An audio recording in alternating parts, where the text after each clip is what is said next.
Nós acabamos bem, para justo ayer, foi de Parlatino, que manema a prensa sempre ora nos bem back. Nós lo damos comunicação de nosso trabalho. Na Parlatino, nós pomos um dicionário de comissões do Parlatino, um bonito book, que o acordo aprovado e acaba de emitir.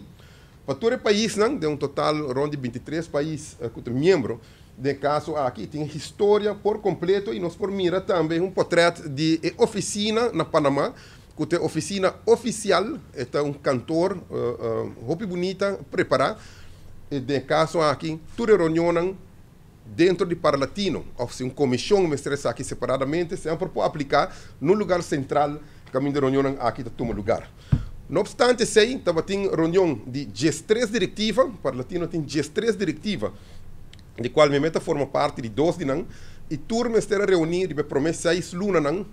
de ano aqui e a plano acaba para 2020. Durante o processo aqui estava tem reunião de presidente do parlamento, qual me aguardo assignar, de caso aqui para o senhor Adi Tyson, para representar na ocasião aqui que o porta está presente, e dentro também a tomar uma decisão importante, e mais que claro, isso aqui culmina, porque estava ter um congressia, e de viernes último, estava ter eleição de diretiva, qual toma cada 2 anos, e de caso aqui diretiva novo de sala Hopien, que tem 5 representantes de todo o país, vota para presidente novo, de presidente chileno, a vir presidente de Parlatino, presidente saliente, Elias, bom amigo de nós, de Panamá, sabe que não aguardo reelegir, e algum cambio mais concreto que vem também de constelação de diretiva de Parlatino.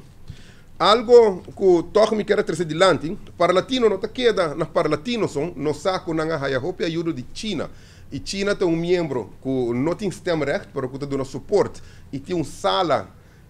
chino dentro da oficina aqui, que toda a história, mas é bonita, agora vou visitar. Pero banda de que havia uma delegação e viaja aqui de Qatar. O presidente de Abonan também estava presente, caminha que personalmente na firma MOU, um acordo de trabalho, e em caso aqui junto com o presidente do parlamento de Marrocos e também representante oficial de África do parlamento a ser diferente acordo novo, para de laço mais estreito e parlamento tanto de Parlatino por ter contato com o parlamento na África, de caso aqui tratando também agora aqui Qatar, na China e acaba esse tal questão e maneira só tem Eurolat, se não consegue sair aqui, o presidente Adi papel viajar de também está outro tipo de comunicação e laço estreito para o parlamento europeu. Essa aqui é a Rubiano, o website